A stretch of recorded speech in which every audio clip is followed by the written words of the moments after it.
Got it now.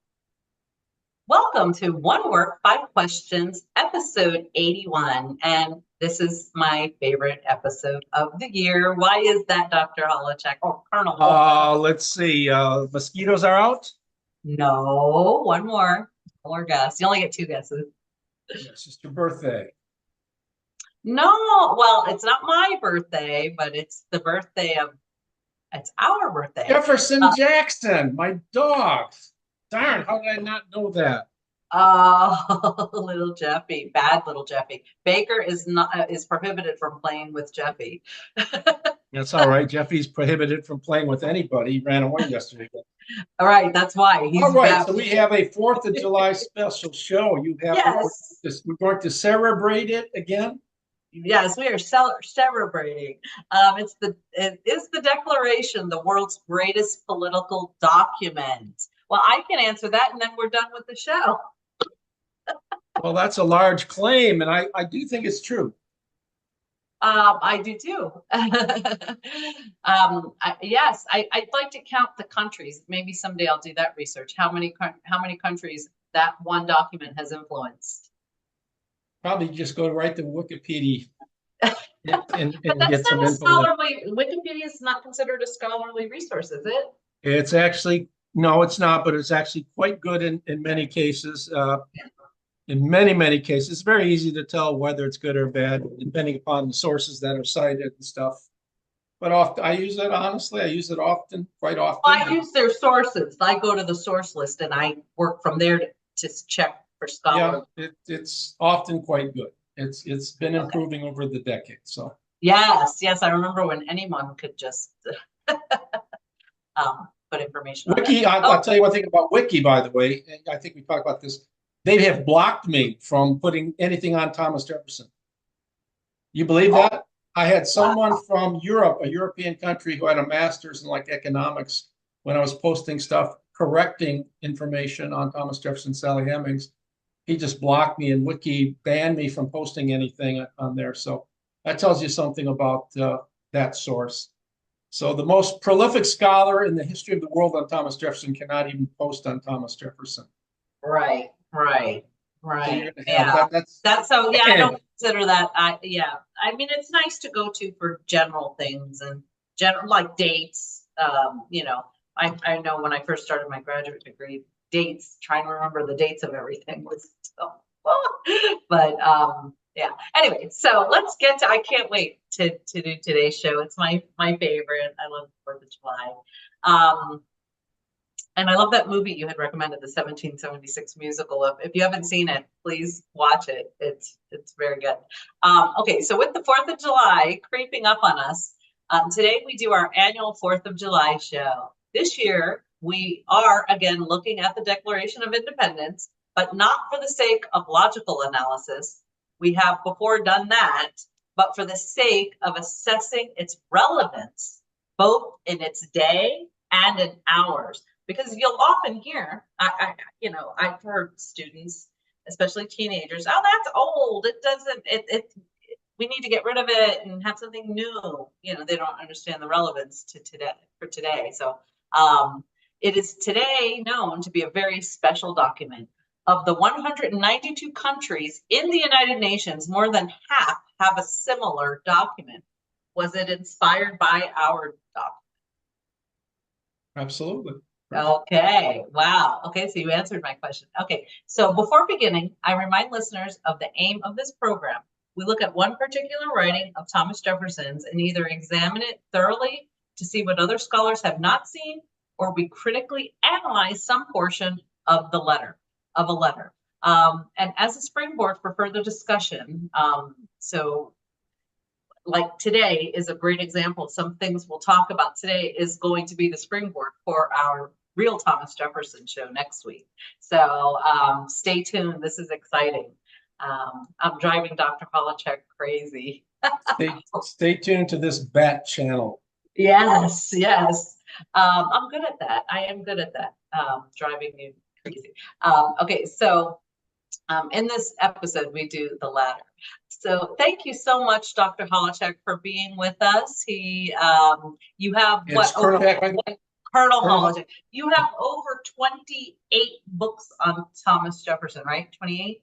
Exactly 28, not over. Exactly 28 books on Thomas Jefferson and over 200 essays on Thomas Jefferson. I will at least do 2 more books on Thomas Jefferson before retiring. I'm working on Ukraine. I just finished volume 1 of the history of Ukraine. Right.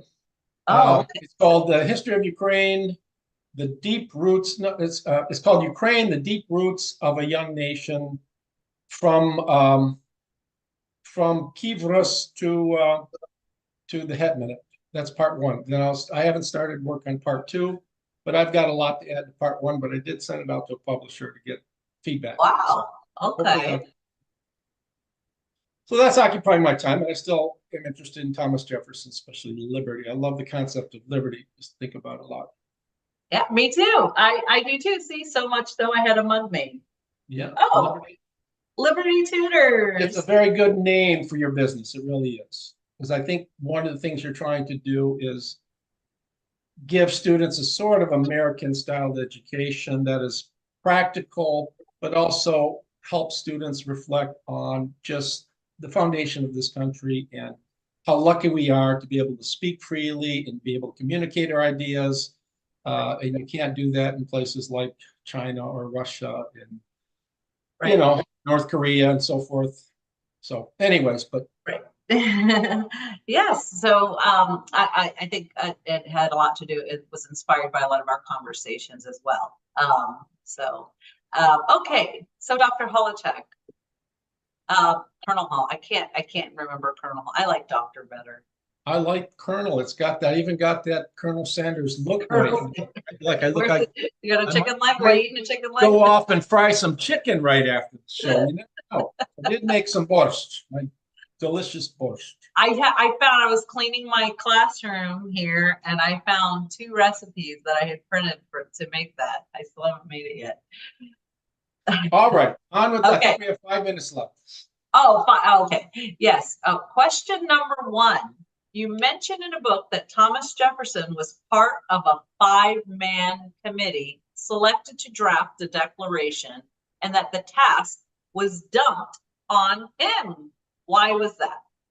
Well, for several reasons. One, there was a lot going on in the Congress at the time. The Free Declaration of Independence literally was already formally agreed upon a couple of days prior to the 4th of July, but at some point, they recognized they needed a formal declaration to sort of justify their own views in front of the world. So people in the Continental Congress picked out a 5-man committee, Okay. including John Adams, Benjamin Franklin, Robert Livingston, Thomas Jefferson, and Roger Sherman. And all of them got together.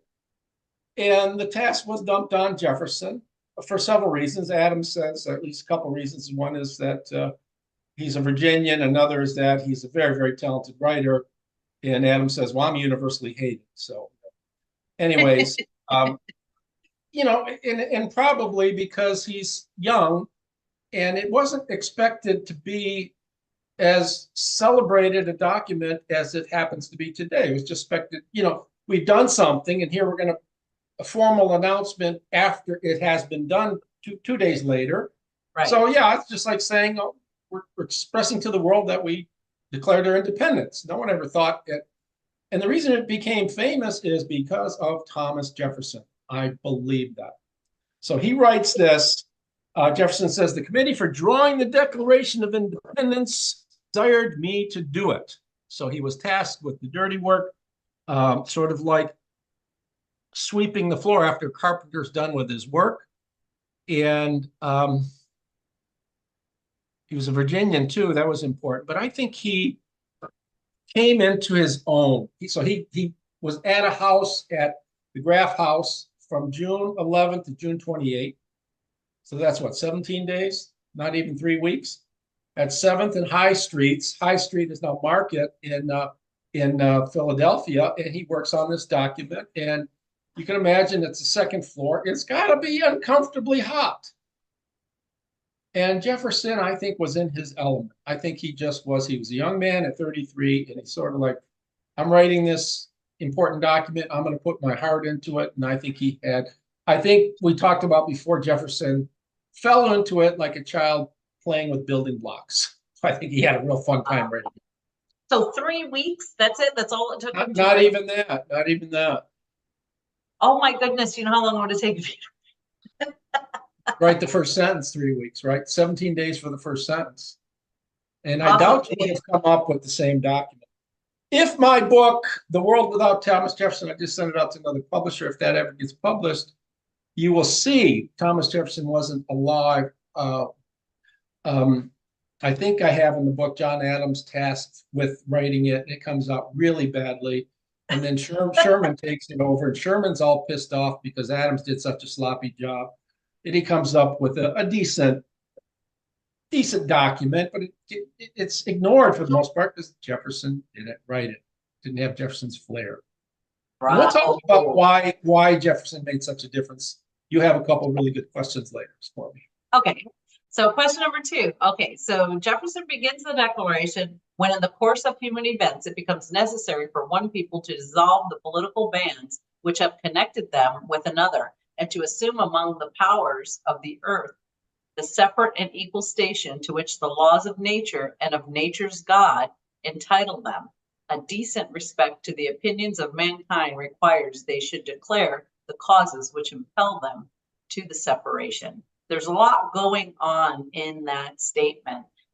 Sometimes it feels like a big run-on sentence to me. It is, but it is a big run-on. It's 71 words, but yeah, it's like I already forgot what the beginning said because while you were blabbing, I'm counting the words, right?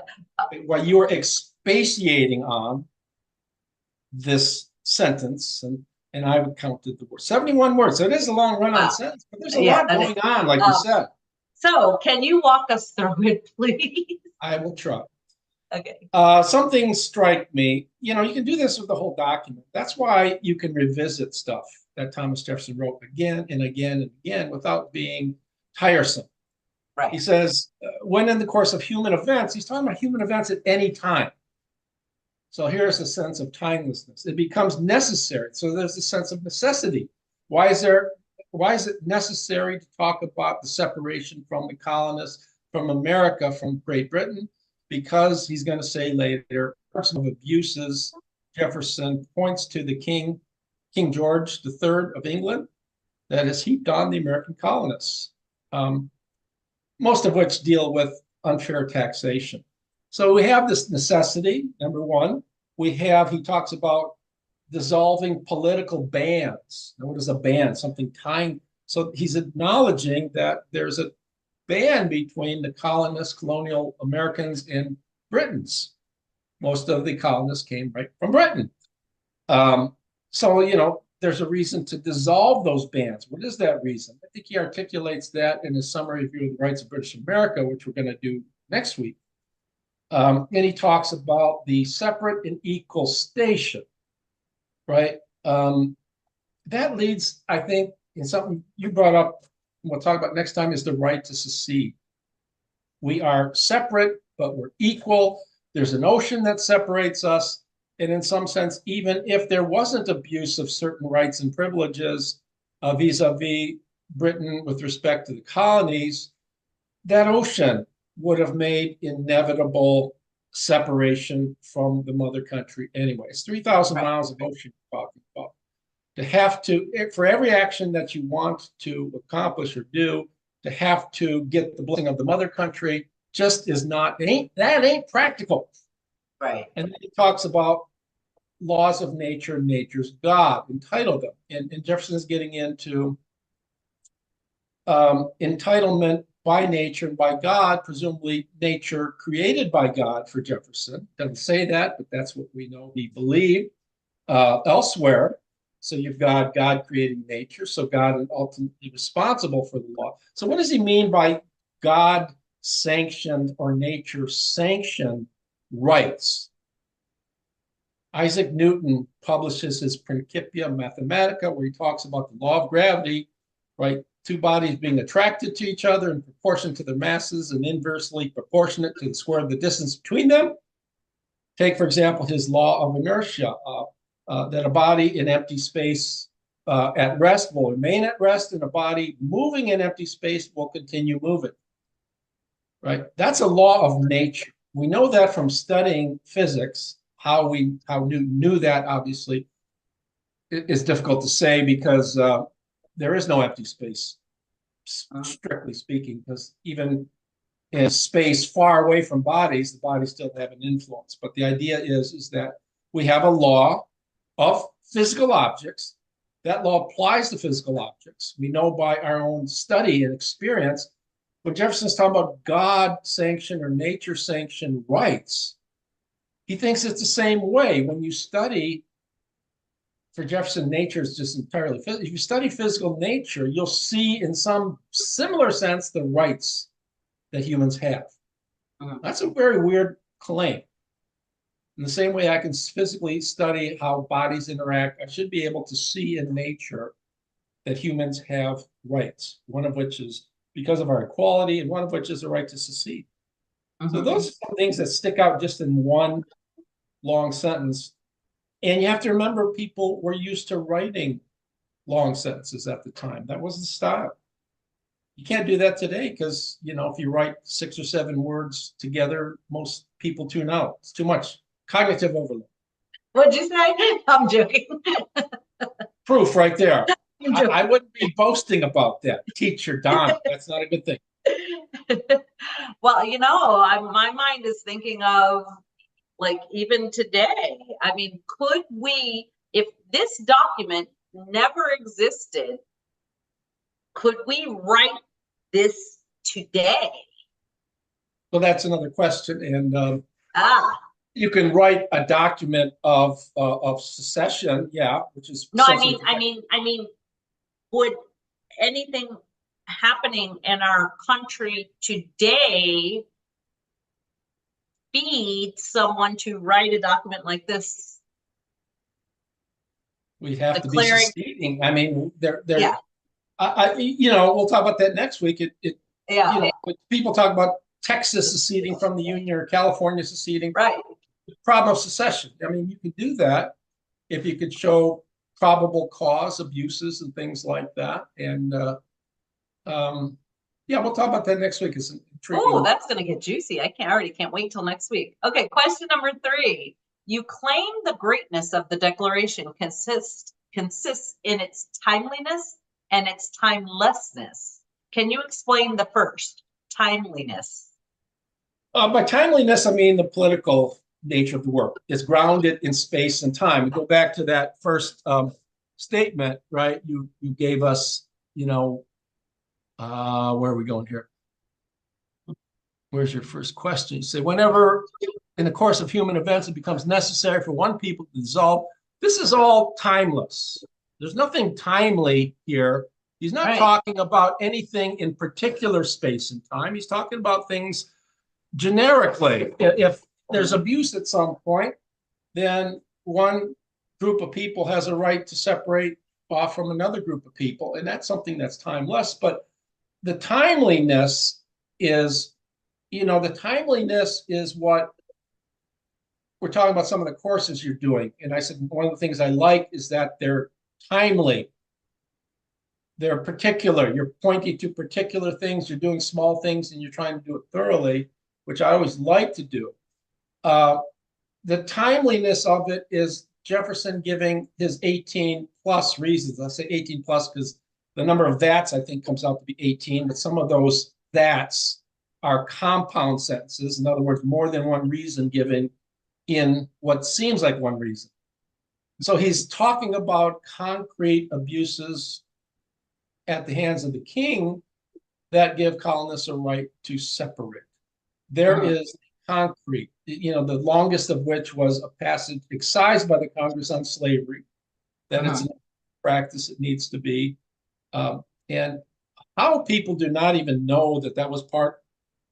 I've had many serious scholars who are not even aware that Jefferson in his original document had that passage on slavery, the longest of his grievances, and it's right at the end. In psychological literature, there's the primacy and recency effect. In other words, if I'm going for a job interview I stand a better chance of getting hired if I'm the first or the last. So if you're making a list of something, it's just smart to either put the most important thing on the list either first or last. Jefferson puts slavery last. He devotes the most ink to it. Congress takes it out. Scary that many scholars, like some scholars don't even know he had a brother, but many scholars don't even know he wrote that, and Congress took it out. So the timeliness is his ability to give concrete illustrations that are hooking in his readers. He gives all these generic things, then he comes up this, and this. The meat and potatoes is this timeliness. This is what George has done to us. This is why. And that's what grips people. Maybe he's even too thorough to the point of, okay, it's overkill, Thomas. He might be accused of that. But that's the timeliness of his declaration. Okay, so that leads me to question number 4. What do you mean by the timelessness of the declaration? And that's the first sentence. And then what he says, let me get my declaration out here. And then in the second paragraph, we hold these truths to be self-evident that all men are created equal. They're endowed by their creator with inalienable rights. Among these, certain are life, liberty, and pursuit of happiness. That to secure those rights, governments are instituted among men, deriving their just powers from the consent of the governed, meaning that government is not legitimate if the people are not behind it. And frankly, they're just powers from the consent of the governed, that whenever any form of government becomes destructive of these ends, it is the right of people to alter, and in extreme cases, to abolish it. These are timeless philosophical truths that are literally weaved into the tapestry. You could tell I'm not good with needles. Yeah, I've got to say this, that this shows, we've studied the Declaration in the past, but this year, it feels like another one is coming. Another what is coming? Revolution? Another, yeah. Who knows? Yeah. I don't like what the youth are doing today. I think, as I said before, so you've got these timeless things. My point is that the youth is restless, and they're using the very liberties that our forefathers fought in many cases died for, to try to destroy the country, pointing out all the bad things. They have nothing good to say about the country. That's not a very healthy situation. So they need a profound kick in the young asses, by the way, to realize. I don't even understand people kneeling for the national anthem, for gosh sakes. That never should happen. And I like to see people with that. You see a sport event that happens, walk away, turn it off. Mm-hmm. That's all. Yeah. Anyway, so I mean, talking and dissecting it, these components, it is timeless, because the same grievances that Thomas Jefferson wrote about, I'm starting to hear now, yeah, it's so relevant today. So well, if you're allowing the problem with liberty, it's a beautiful concept. The problem is that it can be used by people to destroy itself, in a manner of speaking. Liberty can't really destroy liberty, but you can use liberty. Liberty is not an end for Thomas Jefferson. Liberty is a means to an end. The end is happiness, but you can use it to destroy it. But anyways, to answer the question succinctly, or kylogically, there are a large, at the beginning, the first 2 paragraphs, you get all these timeless truths, which is why the document has become the greatest political document. All Jefferson really had to do is say, list all the grievances. Okay, we need to tell you why we're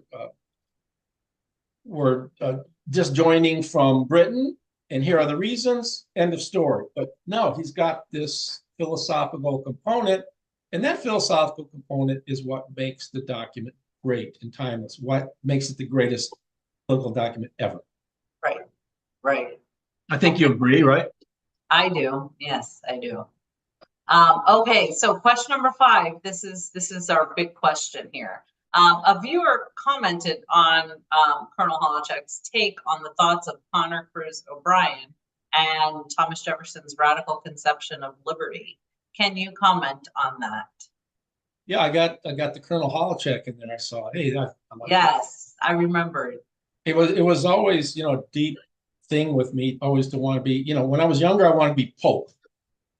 But I found out I really wasn't religious enough to be Pope, so it wasn't a good fit for me. I just liked the dress. I'm not picking on Catholics. But I mean, I always liked the hat and the mitre and the dress. I just thought I had a profound need of attention. Then, become a colonel was sort of, You had or you have? I still have, this Yeah, profound okay. need. Okay, yeah, that's not past. Anyway, so I mean, Connor Cruz O'Brien writes this book a few decades ago, if I remember. I remember exactly when it was written, in the 80s. It's called The Long Affair, Thomas Jefferson and the French Revolution from 1785 to 1800. And he gets critical acclaim. And the one viewer actually pointed out an interview with Connor Cruz O'Brien when he's talking about motivations for the book.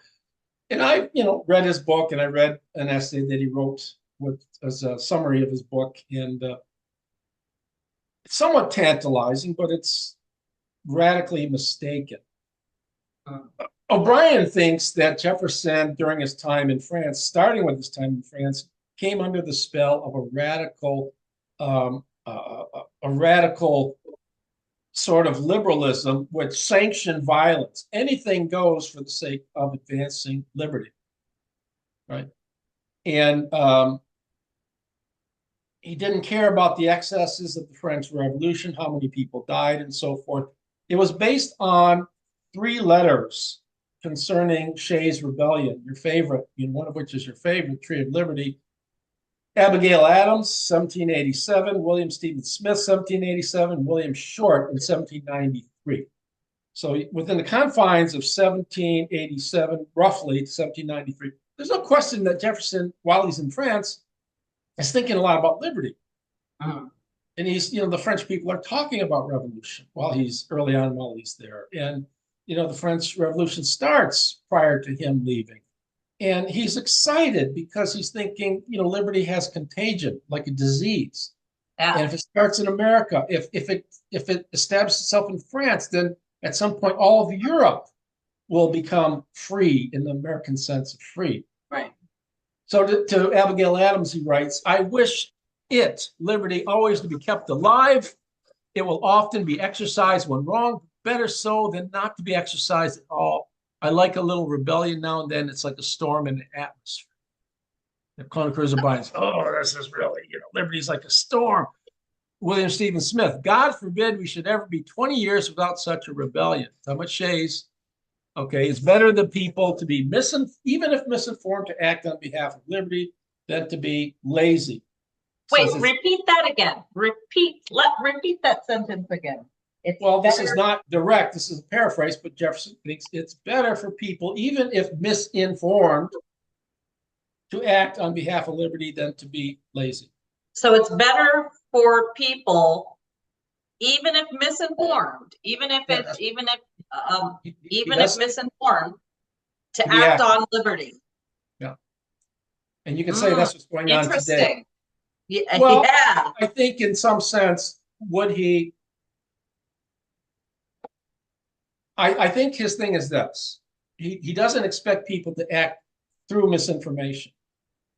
But he's going to say that oftentimes people will not have, what he means by even if misinformed is that they're not going to have the whole truth. They're not going to have all their facts, and they're going to be rebelling every now and again, for the wrong reasons or without all the information. But Jefferson said, I think he means by this, if there's a scenario where you can act on part of the knowledge or not act at all, it's better to act in part of the knowledge. And I agree with that.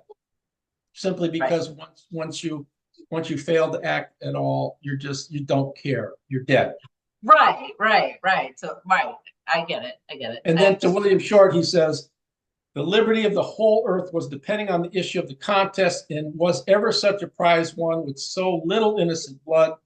My own affections have been deeply wounded by some of the martyrs to this cause, but rather than it should have failed, I would have seen half the earth desolated, were there but an Adam and Eve left in every country, and left free, it would be better than it is now. Now, Kona Cruz O'Brien goes nuts over this Adam and Eve letter. Jefferson's saying in every country, if everybody dies except one man and one woman, that's better than the current situation. Yeah. And, so he says Jefferson's under this grip of a fanatical cult of liberty to which it'd be blasphemous to sign limits. The liberty that Jefferson adored is a wild liberty, absolute, untrammeled, universal liberty of the great Revolutionary Manifesto, the Declaration of Independence. So what O'Brien is saying is that Jefferson just is going nuts with liberty. Anything goes. And if you have to kill off just about all the people to have a small group of people who embrace liberty, that's better than. He doesn't realize Jefferson's exaggerating. You can't not to be taken literally. He doesn't think we want to kill off all the people, but he says it's that important. So he's using hyperbole. Oh yeah, figure of speech. That he's not speaking literally, he's speaking figuratively. Mm-hmm. So I mean, I'm surprised because I'm surprised at his figurative speech though. Yeah, and you can see why he's saying this because John Adams jumps all over Thomas Jefferson for not understanding the severity of Shays' rebellion. It was, in Jefferson's eyes, a just rebellion. But Adams thought, like in Massachusetts, he thought this is like another American Revolution. The people are wanting to overthrow the new government that was just imposed. And Adams is scared as hell. And I think we talked about this. He says, Thomas, you've got your head in the sand in France while this is going on in America. You're talking about liberty without understanding that too much liberty can be bad. But I think O'Brien is wrong, for one, because he doesn't understand Jefferson's hyperbolizing.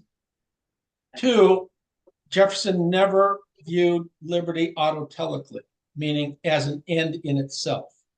Something is an end in itself when it's desirable for itself and no other reason. Right? Eating yogurt. No one eats yogurt. Well, some people do, but you don't say, why do you eat yogurt? Someone says, I eat yogurt because I want to be healthy. So yogurt is not autotelic. Its health is what I'm really after, not yogurt. Right? I run, I eat yogurt, and I tap dance or whatever I do, eat my Flintstone vitamins because I want health. So it's never autotelic. It's always heterotelic. It's always for the sake. What is the aim of good life for Jefferson? It's happiness. A steady, stable republic, and as many people in that republic being as happy as they can and contributing to the well-being of the state and the state giving back. Remember, liberal eudaimonism. They're contributing as much as they can to the well-being of the state giving back and saying, you can live as you want. We're not going to tell you how to live. We're just going to ask of you that you contribute. That so sounds like the palmetto bug in my shower. I told him I wouldn't kill him, but he has to live out the rest of his life on his back. There you go. Not much of a life. I said, I won't kill you. I won't end your life, Herbert, but you're going to have to live out your life on your back because I don't want you to impregnate any other female palmetto bugs and start families. So your bug has a name? Well, yeah, because I shower with him every day. Okay. Yeah, I check on him. He's still alive. We won't get into that. I mean,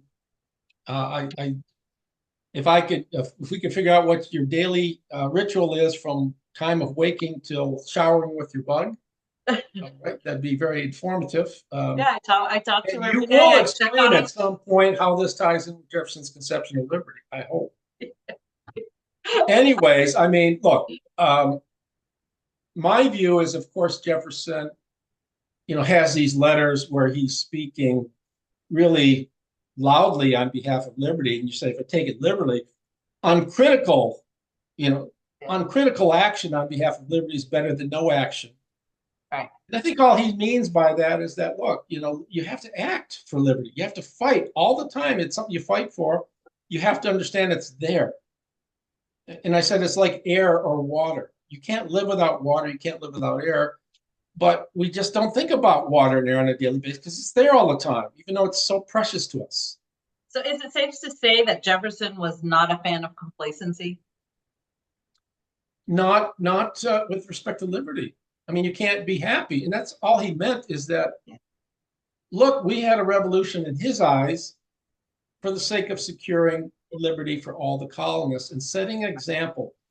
He really thought he was setting an example for people everywhere over the globe. That's a powerful thing.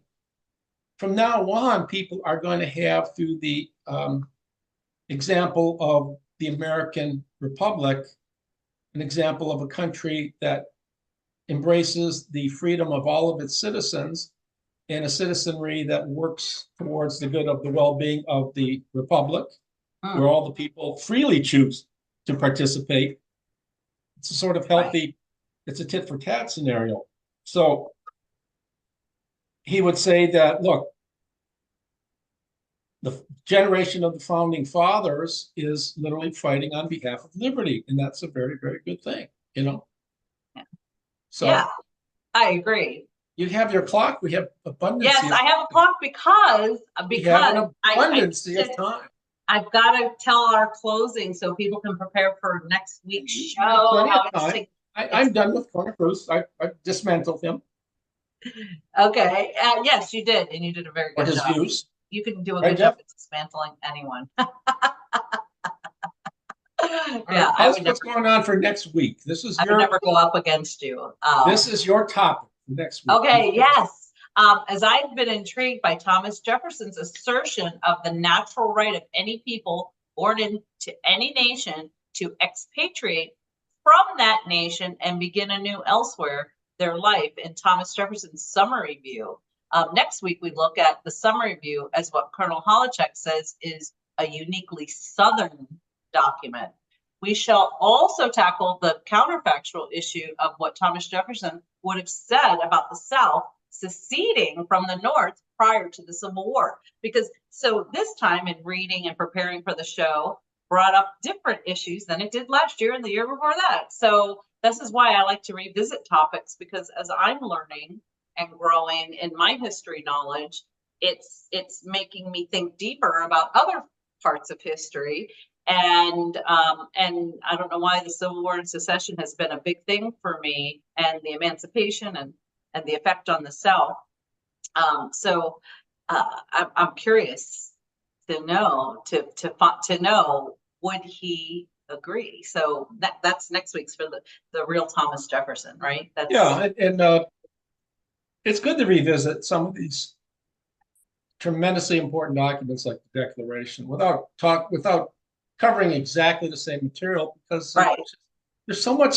Look, we looked at one sentence today, and there's so much. Literally, that's all we really focused on. There's so much just to disentangle in one sentence. So, and it is the world's most important political document. Look at how many you mentioned: 192 countries. Over half of them have something like a declaration, fashioned on Thomas Jefferson's Declaration, something like that. Anyway, so teaser for next week. We're going to look at the summary view. I'm going to argue that the Declaration is written by an American or cosmopolitan, someone who's a citizen of the world. And I'm going to argue that the summary view is actually written by Jefferson, a Southerner, as a Southern person. Oh. What is it about the summary view, which is similar in many respects to the Declaration, that shows Jefferson's Southern views, that depicts him as a Southerner? So that's for next week. I wonder if he had that in mind, if he had the foresight that